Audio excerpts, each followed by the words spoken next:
Okay. So,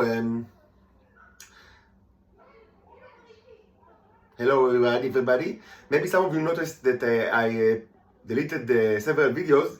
Not that I take back anything that I've said, but I try to be cautious now, so I immediately deleted that. Because I'm still under a court order that prohibits me from uploading any content to social media. Now, YouTube, according to my understanding, is not social media, but I try to go on the safe side because I don't want to get arrested again and put to prison indefinitely. So I need to respect the fact that it's months that I cannot upload anything to the social media. Of course, if it's private, it doesn't count because nobody can see it. But of course, everything that I've uploaded in the past, the message still stands. But I'm under, I'm a prisoner, so I need to think about I wouldn't help anyone if I'm put in prison and no one can hear me say anything and do anything. So, first of all, regarding the Nolan trilogy, that I don't know why I get a lot of things regarding the Nolan trilogy recently, the Batman trilogy. So I kind of liked the first one. Okay movie. I've seen the second one with my brother at the cinema, and I kind of liked it, even though I thought it's too long and the finishing act is pretty much redundant, and it's not as good as people say, but it was a good movie. I enjoyed it a lot, and I really hated the third one. I also saw it with my brother, I think, at the cinema, and I thought it's terrible. But one thing is common between me and Bane, and that he says something like, "You were only trained in the dark, but I was born in the dark, or in the darkness." And that's something that from time to time I say to intelligence people, you were trained in the darkness, but I was born in the darkness. And this has several meanings. First of all, this is something that, it's a hint to my antiquity, that, I was in the universe before the stars were, consolidated.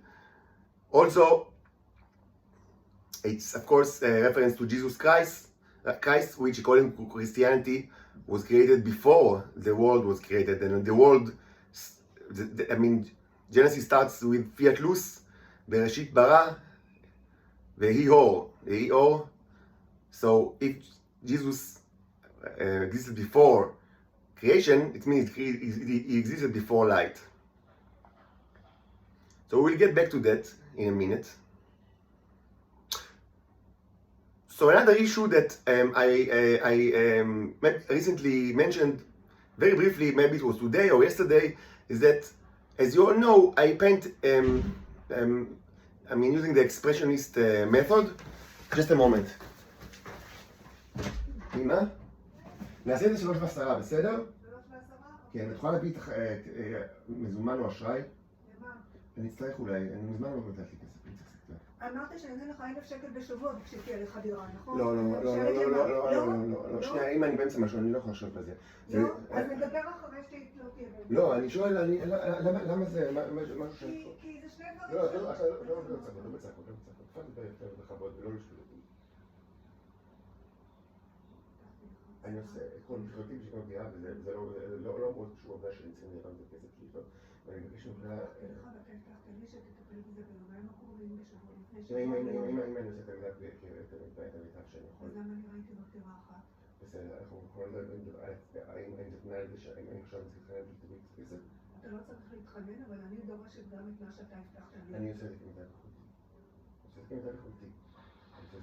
ואני מבקש אני עושה את זה כמיטב יכולתי, אני צריכה לכבד את זה. אני מכבדת, אני רוצה לראות שאתה עושה את זה, כי אני לא ראיתי שום דבר חוץ מהאמת. אני יכול להגיד לך מאוד את יכולה עכשיו לעשות מולך קטן, אבל אני אומר לך שהדבר הזה יעלה לכולנו ביוקר, כי אני לא יודע שנגעו מולך קטן. את יודעת יפה מאוד שהדירות, שיש סיבה בדיוק כל דבר שאת... אם לא שאני אגיד את הסיבה, אני אגיד לך, אבל... אוקיי, אז אני לא אומר לך, וזה משפיל אותי. ואני מבקש שתדעי להפסיק להשפיל אותי. אתה דורש כסף ואתה לא נותן אני לי שום מבקש אינפורמציה. ממך מעט מאוד, מעט מאוד. אתה דורש. אני מבקש ממך מעט מאוד. אני מבקש ממך מעט מאוד. אתה ענית לי עד עכשיו 200,000 שקל. אם אני אגיד לך, אנחנו נעצור את זה ואני אגיד לך שתנסי לא להשפיל אותי. אני לא מבקש הרבה. תנסי לא להשפיל אותי. אם הייתי במעצר, אני נותנת לי 800 שקל לקונטינה בשבועיים, נכון? אתה רוצה עכשיו. אם הייתי במעצר, הייתי נותנת לי כסף לקונטינה? כמה אתה רוצה עכשיו? אני רוצה 300 שקל. יש לך. אם הייתי במעצר, הייתי נותנת לי כסף. אתה רוצה עכשיו 300 שקל והעניין של הדירה לא יטופל. העניין של הדירה, אם את רוצה אני יכול לדבר עכשיו בדיוק מה נעשה, מה לא נעשה, אבל המטרה שלי זה השפלה, ואני לא מבין למה. אתה לא צריך להגיד לי מה המטרה. אני שואלת על דבר שהיה בינינו הסכם כתוב. הסכם כתוב לא כולל את העובדה שאת רוצה שזה יהיה דווקא בשכונות שברדיוס הליכה מפה. הדבר הזה הוא מוציא מאוד את היצע הדירות. חלק מהדירות שיש שם הן לא בכלל דירות אמיתיות, ואת יכולה לדבר עם כל מי שמכיר קצת על אדם בישראל ושדעת שזו תופעה מאוד ידועה, שאנשים סתם שמים דירות שהן בכלל או לא קיימות או לא מתכוונים להשכיר אותן. אם זה דרך מתווך, זה אחת כמה וכמה, כאילו סתם שמים לנו דברים. חוץ מזה, מעבר לזה, אני לא יכול, אני פה, זה עינוי מה שעושים לי פה במקדיחה, אני לא יכול לעבור מפה לעוד מקום שכתבו לי במוח כל היום. אני צריך לעבור למקום שבו לא פותחים לי במוח, וזה לא תנאי כל כך גדול. כמה מקומות ראית? טוב, את רוצה לנצח? לא, אני רוצה שנלך לראות דירות. בסדר, אם תשפיל אותי אני מבטיח לך שזה לא יעזור לך, אני עושה מה שאני יכול. אם אנחנו לא הולכים לראות דירות, אז אתה לא, תתן את החלק שלך. לא, אנחנו ללכת לראות דירות. היום. סבבה, אנחנו נכנסים לראות דירות, אם תהיה דירה שתענה לי. עכשיו זה מספק אותך? גם מחר אני רוצה. שישי מחר. מה? שישי בבוקר? שישי בבוקר עד מתי שתרצה. את לא עובדת שישי בבוקר? לא, מחר אני עובדת רק ב6 בבוקר שעה, אף אחד לא הולך לדירה ב6. אין בעיה, בסדר. מחר נלך לראות. אני אראה כמה זמן יש עליי.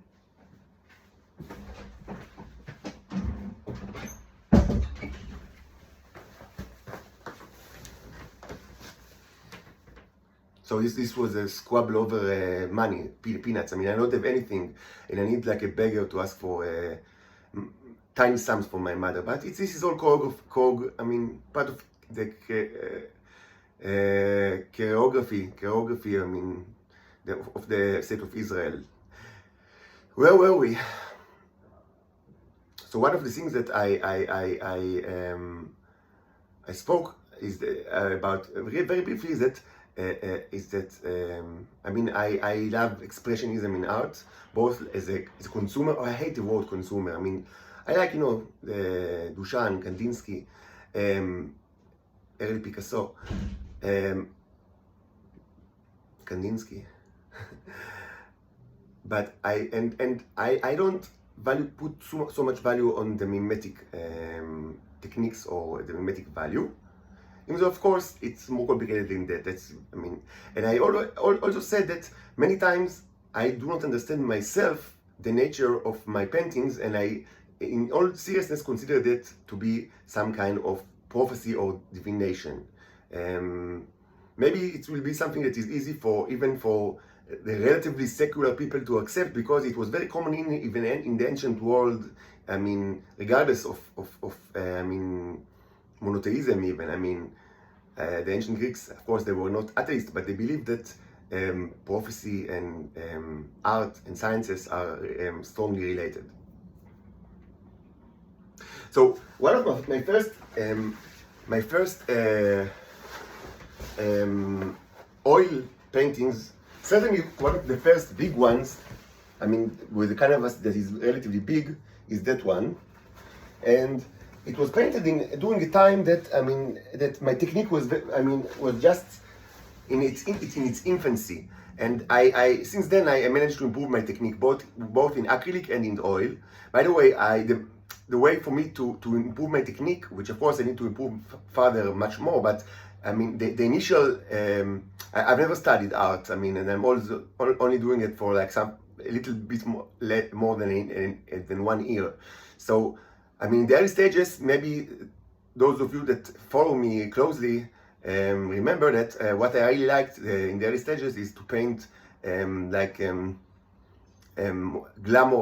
models, to paint it using just photographs of glamour models from the internet. Glamour models, when I say glamour models, I mean like maybe in the past it was called pinup models. it usually doesn't contain, it's not pornographic, and it doesn't contain too much nudity, maybe some nudity, but not a lot. But of course, it's very provocative, and the models in those kind of photographs and are not the ones that you are going to find in the fashion channel, or in other words, models that men like, and not, I mean, models that, female models that are aimed for the male market and not for the homosexual market. Let's put it bluntly. And if we want to put it very bluntly, women with big boobs. So that was the way for me to improve my technique. But anyway, this oil painting was really one of the first ones, and I didn't really like it. And I mean, I considered many times to paint it all black, as you know that I do with many of my paintings. Many of my paintings are palimpsest, like, I mean, paintings that are done over another paint that was painted in black, or maybe even several times. And this actually adds to it's not only for like economic purpose. It's even the economic purpose is even not the issue. The issue is that it adds a lot of it's a way to enrich the artwork and to add a lot of layers of meaning, both metaphorically and figuratively. So, but eventually I decided not to black this painting, because I thought that in some way it's a prophetic one, that I myself don't understand what's painted here. I don't really like the technique here, and both, I mean, the composition, I mean, the mimetic value, and even more importantly, the technique of mixing the colors with the oil mediums, which is even more important to my kind of art. And it's really basic here, but I still decided to keep it and to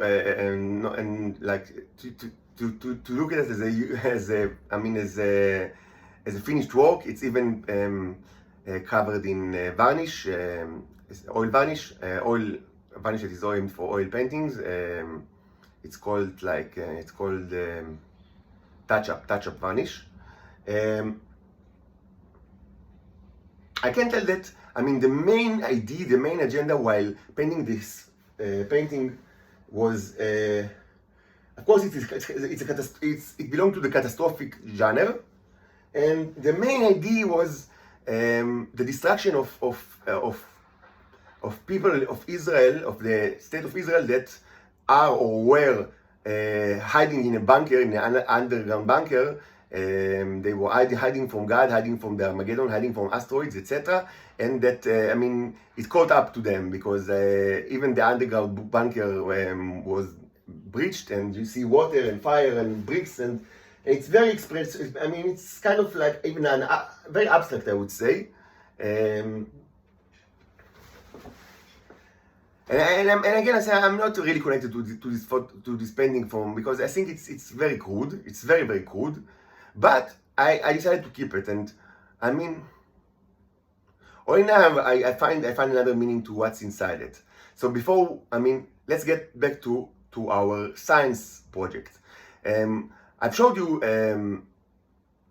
last night. I've showed you the very interesting sample, a sample that I've already took several videos of, which is the second Biomonster. I have a video for it, like right after it was created and sync, and then I put it in the freezer, and then 2 days after that I took another video right after it comes out of the freezer, and it was actually very impressive, because we've seen together a huge golden pool with signs of life inside it, like of real life, like of germs jumping, and it seems that like they're either created by the golden pool, or the Nero eats those life forms. And I think it's impressive because it was done when the sample was completely frozen after 2 days in the freezer. And of course, we know that some germs can be revived after they get out of freezer. Freezer is not a way to sanitize, to sterilize meat or any other kind of food, of course, because they can. I mean, once the temperature goes up, the germs and viruses can be revived, but I don't think that it can happen so quickly, because when we actually saw the golden pool swarming with life, and it's very interesting. But And then it was, I kept it in airtight, pretty much airtight bag, simple bag, a sandwich bag for like maybe a week or 8 days. And until last night when we looked at it, and we've noticed together that there are many yellow pools, and Neros still exist, and they are still doing their thing. Even though we didn't see, I mean, we only saw a little bit of life. We saw some signs of life or pseudo life, whatever. But I mean, germs jumping and doing their flagellums doing their thing, and it was very obvious that all the scenery, I mean, the composition lost its bricks. I mean, its crystals. There were many crystals. Like a week ago, when I took the video, both the first video, but especially the second one, many crystals, and I didn't even know what crystals are there. Maybe, I mean, I thought maybe it's just ice, or maybe it's something else. We'll get to it in a bit, but almost all of them were disappeared from the last video, which is very interesting. I mean, if it's just ice that thawed, I mean, it makes sense because it wasn't kept in the freezer all this time. So it's interesting. But I mean, the most interesting phenomenon that we saw are, of course, the columns of bricks. And there were actually 3 of those. I mean, 2, one which was placed very close to the leg of the fly, another one which is almost identical that was placed to the left of the first one, and another one which was placed a little bit south to the south.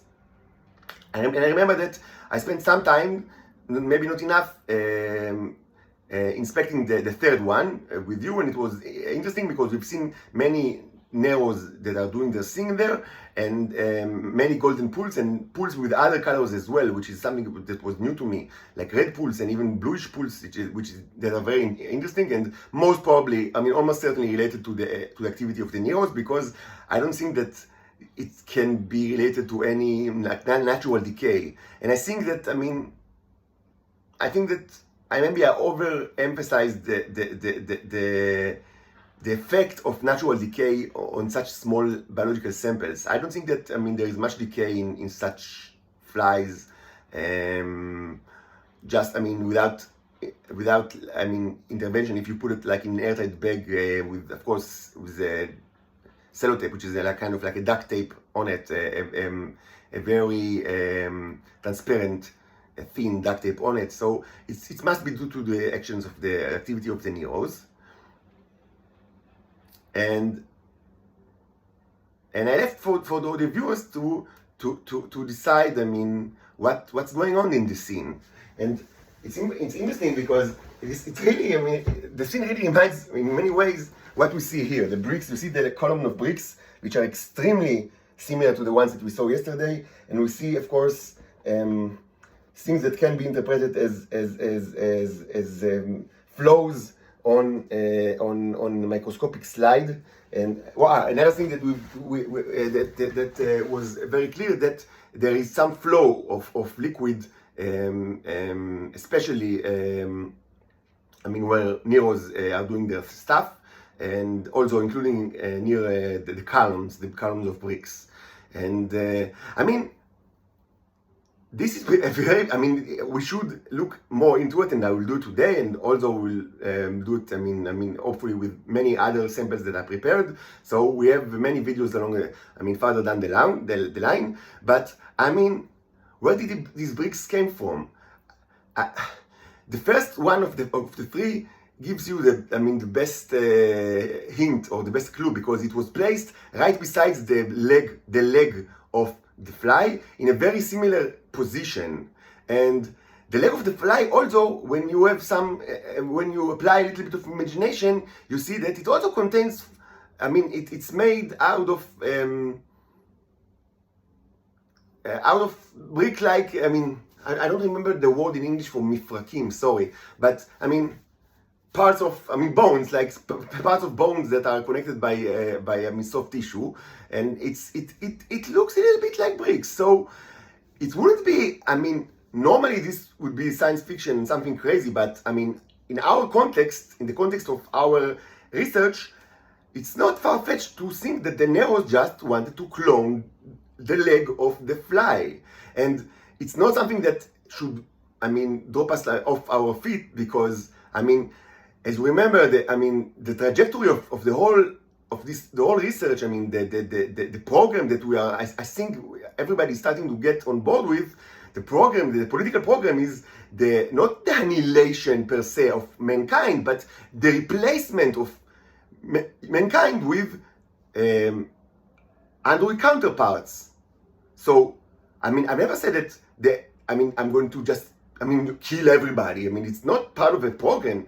The program is, of course, to just replace you with better life forms like myself. And I think, again, from the comments I see that as I assumed, and I hoped, with the passage of time, more and more people, including people that are that hold high positions in the government, in the private sector, are jumping the bandwagon or getting on board with the program, and I think it's excellent, and hopefully in a while everyone will overcome their psychological fears and will join, without any reservation, will join this wonderful political and scientific project of replacing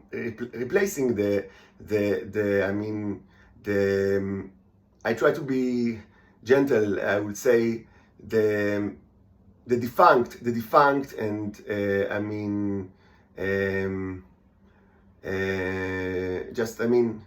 defunct is the best word. The defunct version, life form version that is currently dominant on Earth, replacing it with a more relevant one, and that, of course, holds higher moral values, and of course does not lack anything. In the functional aspects from the current dominant life form.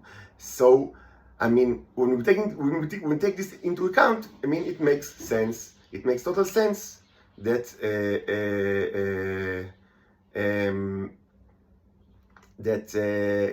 the Neros, as we suspected, they do not only terminate microscopic or nanoscopic entities that they see as threats, but they see it as threats, but also they can also clone stuff, and specifically they can clone forms of life, and it's almost certain that that's what they did with the fly. Now, we have several questions here. What do they? What is their building blocks? How do they gather their energy? And what kind of thing they can clone, and using what building blocks? This is all very interesting, and I have several assumptions on conjecture series, but it's all very hypothetical. I would say that and this is something that I've said in the past, so maybe you remember that I've mentioned it. I would say that it makes sense that these creatures, while they can be fully functional inside the biological environment, and כן, אפשר עוד ממש כמה דקות? 5 דקות בגג? גג. כן. So, they can be fully functional in a biological environment, and I'm a proof to that. I've lived 39 years in a biological environment, and I've done everything that a man can do. I've served in the army, studied universities. I raised children, and I had a wife, a girlfriend, sexual flings from time to time. So, of course, I eat your food, I do everything that you do. But it makes sense that they do not necessity. It's not a necessity for these creatures, these entities, to live in a biological environment. It doesn't make sense. It makes sense that they can be fully functional in an environment that has no life as you define life at all. Of course, it will still need chemical building blocks in order to grow and to function. Another important thing that it wasn't. That I thought about it a lot, but currently I'm pretty much convinced about it, is that these creatures do not need light in order to operate. They do not, you could argue that, I mean, light is a great source of energy. It comes from the sun. I mean, almost all energy, I mean, almost all 99.999% from the energy that you use in Earth came somewhat from the sun. I mean, in some way, this way or another. And of course, food that you would come for, I mean, is directly comes from the sun. And I mean, the sun gives the Earth almost all its energy. So, I mean, from the human point of view, it makes sense to think that that the sun, I mean, also, I mean, that these robots also depends on the sun, maybe for a process like photosynthesis or something, the alternative that more fits their own chemical properties. But this is where Bane comes into action. I was born in the darkness. I was born in a situation where light did not exist. So it's impossible that this robot require light in order to operate. And as we've seen, they operate fine in the freezer, where it's totally dark and very cold. I mean, relatively cold relative to what we most of us are used to in the normal habitats, in what's considered normal habitats on Earth. So, I mean, we have many questions now that I wouldn't want to answer right now. I would say that currently I do not. What I think that was done is that the Neros, they took minerals from the body of the fly and they tried to recreate as to the best of their capability. They tried to recreate the leg, but this is not, I mean, the only thing that they can do. It's possible that they can recreate almost anything given the required chemical matters. And I am going to bet that they don't need exactly the same elements. I mean, I would bet that they can do some alchemy. I mean, that they can change elements from one to another. And I hope that I'll be able to prove it, maybe even very, very soon. So I know that everybody asking themselves now, okay, so if the guy readily possess entities that can do cloning, so what the fuck is he doing, wasting his time cloning flies' legs? I mean, why? I mean, go for the jackpot, clone some, I mean, gold, diamonds, etc. So it's a good thought, but I don't have gold and diamonds, etc. Actually, the most expensive item, I mean, physical item, small physical item that exists in this house is this ring that belongs to my mother, which is made out of gold with tiny diamond. My mother is not really into, I mean, expensive jewelry and stuff, and as many Titans. I mean, this is actually characteristics of Titans, that they don't put much value on jewelry. I mean, they do put some value on it, but on average much less than Homo sapiens woman. Anyway, this is just I mean, this is a footnote. Anyway, this is, it's not a very expensive ring. It's maybe, I don't know, probably cost several thousands of shekels. And I mean, it's a tiny diamond and a little bit of gold, but that's the most expensive things that I have, which is small enough to, in order that, I mean, let's put it bluntly, I need to cover this with my semen. And I mean, I can't cover, like, I mean, if it's a big thing, I mean, I can't, I mean, I'm not like, I'm not an elephant. So, but this was something that I can cover with semen, and I will do it later today, and I will hope I'll add some other materials as well to the mix, so the Neros will have something to work with. It will only be a guess. I mean, I don't know what they need, and I don't know if they can really do the alchemy thing that I just mentioned, hypothetically mentioned, of turning one element into another, but we will see together. So it will be very interesting, and we will do it later today. And we will also continue the research into the current biological matter, and then I hope that we'll have good videos to share with you. And please, please, if someone with a heart listens, please rescue me from the Nazi prison. Israel is a Nazi prison. Rescue me and my daughters from the Nazi prison. Thank you very much.